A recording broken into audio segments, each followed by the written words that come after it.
Cara, tô revoltado com este jogo, cara. Eu esperava tudo hoje, menos uma derrota para o Santos. O Santos que vem levando pancada de todo mundo, brigando para não cair, vai o Flamengo e perde pro Santos. Ah, mas o Gerson foi expulso. Ah, mas não era para cartão vermelho. Cara, dane-se. O resultado tá aí. O Flamengo perdeu o jogo. Não importa se teve intervenção da arbitragem, se teve maldade ou não. Perdemos o jogo, cara. Perdemos o jogo. Vamos lá, galera. Depois do vídeo aqui da ESPN Brasil, eu vou descer a marreta aqui, porque esse time do Flamengo é sonso, cara. É frouxo. Beleza? As imagens são da ESPN Brasil, link na descrição como créditos. Vamos aqui acompanhar o pós-jogo e depois vamos descer a marreta aí, porque o Flamengo só faz a gente passar raiva. Companheiras, sim, companheiros, aqui estamos com mais um Sport Center para falar muito dessa rodada 31 do Campeonato Brasileiro. Reta final do Brasileirão, o Flamengo levou uma virada do Santos, 2-1 em Brasília. Rapaz, que rodada! E o Santos respira fora da zona do rebaixamento, abre uma boa distância. A gente vai falar muito com o Fábio Luciano, com o André Kfouri, também sobre a vitória do Grêmio em Curitiba, 2-1 também, errado, no Couto Pereira contra o Coxa. Vamos começar com o Flamengo e Santos. Fábio Luciano, vamos lá. O que aconteceu em Brasília? A expulsão do Gerson teve um peso, mas o Santos, para quem viu aquele Santos perder de 7-1 para o Internacional, viu o Santos jogando direitinho hoje, né? Boa noite. Competindo, né? É isso, Edu. Boa noite a você, boa noite, André, boa noite a todos. Um jogo que interessava, né, muito para a parte de cima da tabela, ali briga por Libertadores, na parte de baixo também, com o Santos vivendo nessa situação. E, assim, o Santos que surpreendeu no início do jogo. Edu, a gente vai falar muito sobre, né, a partir dos 90 minutos, mas o Santos marcou um pouquinho à frente o Flamengo, conseguiu, antes dos 15 minutos, criar algumas chances de gol ali com uma marcação sob pressão. Depois o Flamengo conseguiu ter um controle do jogo, enfim, pela qualidade técnica dos jogadores, um poder maior de meio campo, enfim, consegue fazer o seu gol e ali manter uma vantagem, né? Trazer o torcedor também para o lado, mas uma vitória que faz muito bem ao Santos, assim, que aumenta essa distância com relação à zona de rebaixamento. O Santos que veio de uma derrota impactante contra o Internacional, mas que fez um bom jogo, por exemplo, contra o Corinthians, conseguiu competir pelo menos em algum momento, teve no João Paulo a sua melhor atuação. E o Flamengo que, como o Tite falou, os jogadores, né, se o Flamengo tinha algum sonho de brigar pelo título, isso acabou sendo deixado para trás, agora se afasta até um pouquinho mais da zona de Libertadores, né? O Flamengo cai na tabela, então é algo que vai ter um impacto na Gávea negativo e com relação ao Santos, uma vitória que traz uma calma, né, e uma confiança para a sequência da competição. Bom, o Flamengo, nesse momento, é o 6º colocado, né, para nos 50 pontos. André, é isso, agora a briga do Flamengo parece mesmo ser por Libertadores no ano que vem, né, tentar chegar no G4. Mas decepcionou o Flamengo nesta quarta-feira? Boa noite. Tudo bem, Edu? Boa noite, Fábio. Uma ótima noite a todos. A partida do Flamengo é decepcionante do ponto de vista técnico. Muito vai se falar, evidentemente, que o Flamengo jogou boa parte do jogo de hoje contra o Santos com um jogador a menos. Talvez alguém questione a expulsão do Gerson por talvez excesso de rigor do árbitro. A minha opinião, já posso oferecer desde já, foi corretamente expulso. Achei que assim... braço na cara, não tem muita discussão. Foi o cotovelo, né, que atingiu. Isso, e ele foi corretamente expulso. O Tite não soube reconstruir o Flamengo no sentido de torná-lo competitivo mesmo com um homem a mais, não era uma proposta fácil. Se o Santos tivesse sido, como foi no primeiro tempo contra o Corinthians, no domingo em Itaquera, uma equipe muito amedrontada e receosa no segundo tempo, o Santos deu um passo à frente e jogou com o Corinthians, né?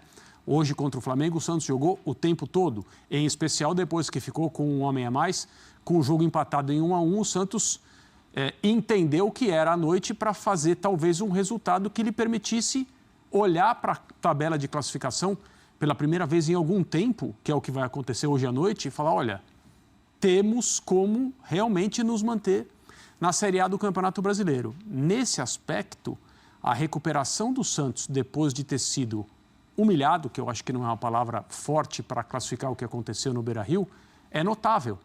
Porque o Santos tem uma partida em casa logo depois, vence.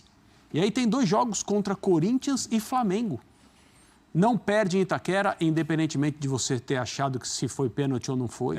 Também independentemente desse pênalti ter sido marcado nos minutos finais também. Isso. E vence o Flamengo de virada hoje merecidamente. Nada foi entregue ao Santos pelo Flamengo ou pela arbitragem ou por quem quer que seja na noite de hoje. O Santos competiu, o Santos teve coragem, o Santos soube empatar o jogo e venceu com um gol que, se o Santos realmente conseguir se manter na Série A, vai ser lembrado para sempre, o gol do Joaquim no segundo tempo, no final do jogo já.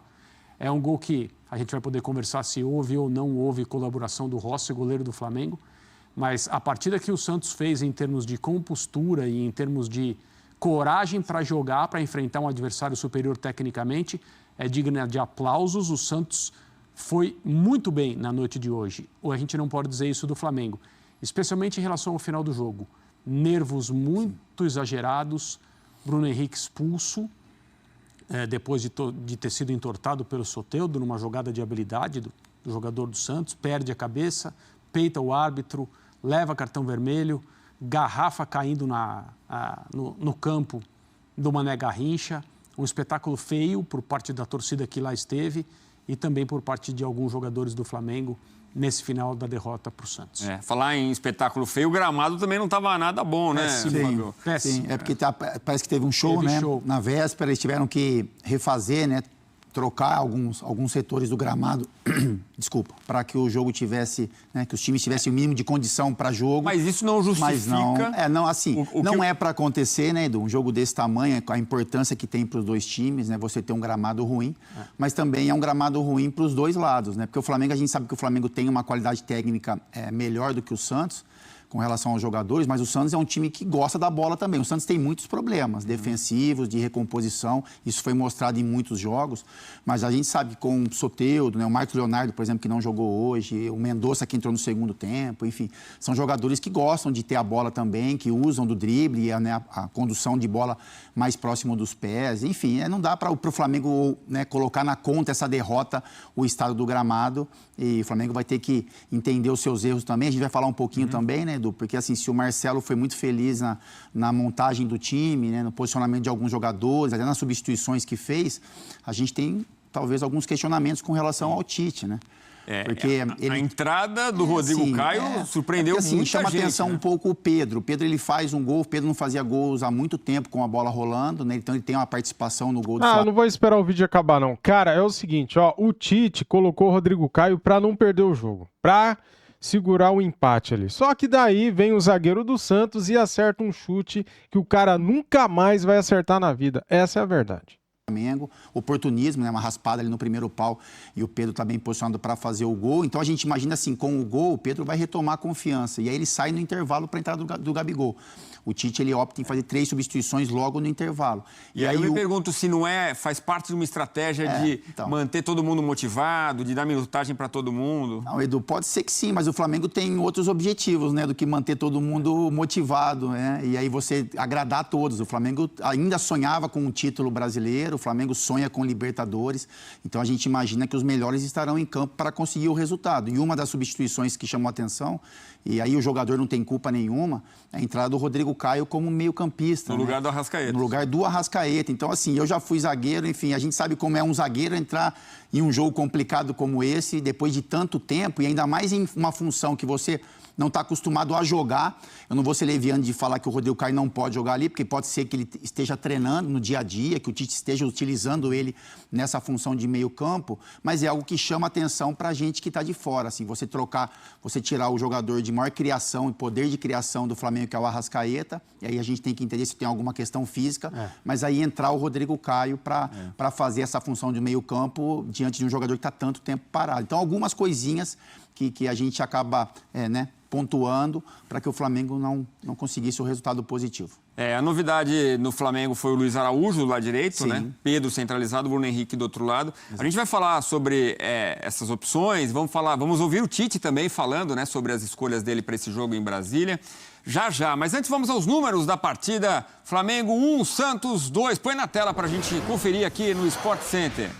Posse de bola do primeiro tempo foi muito maior do Flamengo. Até o final do jogo ainda Olha as se manteve finalizações, com cara. vantagem aí o Flamengo na posse de bola, mesmo com 10 jogadores, a maior parte do jogo, né? 60-40%. Aí, finalizações 15-8, sendo no alvo 5-4, vantagem do Peixe nos dois quesitos. Ações na área rival, também o Santos acabou tendo mais ações, 20-9, e mais escanteios, como a gente vê aí.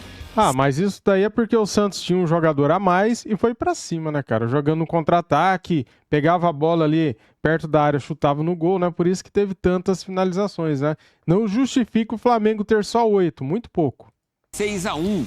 André, os números traduzem bem o jogo? No caso sim, né? Mas, de novo, número, tela de estatística, independentemente dos quesitos abordados, representa sempre algo que tem valor para ser colocado ao lado da memória e das sensações que a gente tem a respeito de um jogo de futebol. A gente não pode só olhar para uma coisa e nem só ficar com as sensações que a gente teve, porque muitas vezes a gente se engana. O primeiro tempo é bem prova disso. O primeiro tempo, exato. As coisas têm que estar juntas e a tela não diz nada que não aconteceu e nem sugere uma partida diferente daquela que a gente viu. Mas a tela não mostra a coragem que o Santos teve para jogar. Ah, mas André, com 11-10 até... Não, com 11-10, independentemente de onde é o jogo, independentemente do estado do gramado, o Santos está vivendo uma situação de risco de rebaixamento que talvez nunca tenha sido tão grande nas últimas campanhas do Campeonato Brasileiro. Eu posso estar enganado em relação a riscos percentuais, etc. Mas, na verdade, eu não estou falando sobre isso. Eu estou falando sobre a qualidade do time, a situação em que ele se colocou e o tipo de futebol que a gente via. E quando eu pensava, será que o Santos consegue sair? E o Santos está saindo. O Santos, pelo menos, está dando, nas últimas rodadas, sinais de que pode sair da situação em que estava. E isso é algo que vale muito, né? Num final de campeonato, brigando lá embaixo contra uma equipe que deveria, do ponto de vista teórico, não ter dificuldades para vencer o Santos. Né? O Flamengo não deveria ter dificuldades para vencer o Santos. Agora, por outro lado, as pessoas acharem que uma comissão técnica vai chegar numa equipe que fez um ano de 2023 absolutamente frustrante sob qualquer ângulo, e as coisas vão num piscar de olhos se transformar completamente e o Flamengo vai arrancar. Esse é um grande engano. O futebol não permite esse tipo de coisa. E quando esse tipo de coisa acontece, é a exceção. Muitas pessoas se apegam a essas exceções.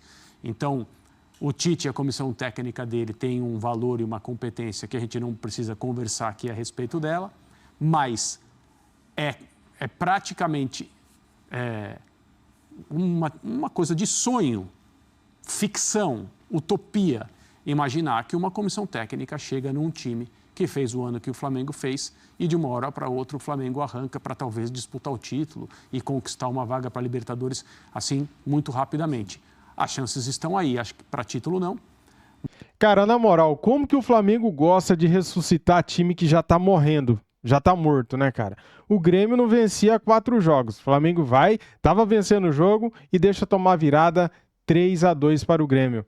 O Flamengo abre o placar hoje no estádio só de flamenguista praticamente, né? O Mané Garrincha lotado.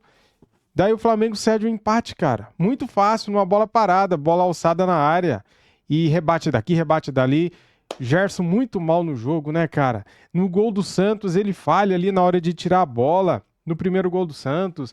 Daí depois o Gerson, imprudentemente, com o braço em direção ao adversário, acerta o rosto do adversário. O juiz deu amarelo, o VAR chama de dar vermelho. Nem tô aqui querendo falar se ele merecia o vermelho ou não. É uma jogada de... interpretação, né? Você dá o vermelho se você quiser. Como o VAR chamou, o juiz se sentiu amedrontado, né? E expulsou o Gerson. Isso foi determinante para o resultado do jogo? Eu acho que sim, cara, porque o jogo estava pareio. O Flamengo não estava jogando mal, 11 contra 11. Estava empatado o jogo em 1-1. Aí o que o Tite faz? O Tite é obrigado a mexer na estrutura do time. No intervalo de jogo ele tira 3 jogadores, põe 3 jogadores... e ele até coloca o Rodrigo Caio depois, né? Ele tira o Arrascaeta, não sei se o Arrascaeta estava cansado ou se o Tite quis segurar o empate. Aparentemente sim, ele queria ali segurar o empate, um ponto era importante já nas circunstâncias que o Flamengo estava vivendo ali, com um jogador a menos. Então o Tite vai, saca o Arrascaeta e coloca o Rodrigo Caio jogando de volante na frente dos dois zagueiros. Aí no final do jogo, uma confusão danada. Bruno Henrique xinga o juiz, leva o amarelo, vai pra cima do juiz, leva o segundo amarelo, é expulso. E quem se ferra? Quem que é o prejudicado? O Flamengo, cara. No próximo jogo contra o Fortaleza, não vamos ter o Bruno Henrique expulso e não vamos ter o Gerson. Vamos ter a volta do Everton Ribeiro e também do Eric Pulgar. A sorte. Só que o Flamengo não tá jogando nada, cara. O Flamengo tá jogando mal. O Santos levou de 7 do Internacional. E o Flamengo não conseguiu vencer esse time por todas as circunstâncias que houve no jogo. Por ter um jogador a mais. Tá, isso faz diferença. Faz. Só que o Flamengo não conseguiu vencer o Santos, cara. O Santos, que era freguesaço do Flamengo, ó. Dos últimos 10 jogos, eram 8 vitórias do Flamengo e 2 vitórias do Santos. Aí o Flamengo, nessa temporada medíocre, uma temporada horrorosa, consegue perder para o Santos. O time que briga ali no G4. Título esquece, cara. Título esquece. Isso daí já era há muito tempo, né? Desde a época do Sampaoli, ninguém acredita mais nesse título. Quando o Tite chega e vence 2 partidas seguidas, até dá um ânimo. Só que isso não é o suficiente. Depois da derrota para o Grêmio, isso acaba, cara. Acabou o sonho, né? O Flamengo agora é 6º colocado. Quem irá para a Libertadores do ano que vem? Os 4 primeiros colocados, tá? Os 4 primeiros. A 5ª posição e a 6ª posição é a pré-Libertadores. É tipo uma repescagem. Você tem que ir vencendo ali 2, 3 jogos para você ir para a fase de grupo. Ou seja, o Flamengo é 6º colocado, galera. O risco é iminente. O risco de não ir para a Libertadores do ano que vem é real. E aí? E aí? Já pensou esse time sem uma Libertadores no ano que vem, cara? De tudo que a gente já viveu nesse ano, essa seria o pior vexame disparado dessa temporada. Não se classificar para a Libertadores do ano que vem. Uma verdadeira tragédia na história do Flamengo esse ano, né? Pelo amor de Deus, cara. É isso aí. Desabafei, né, galera? É isso aí. Tô nervoso pra caramba, chateado, porque a gente sofre com esse time, né? Saudações rubro-negras. Fui.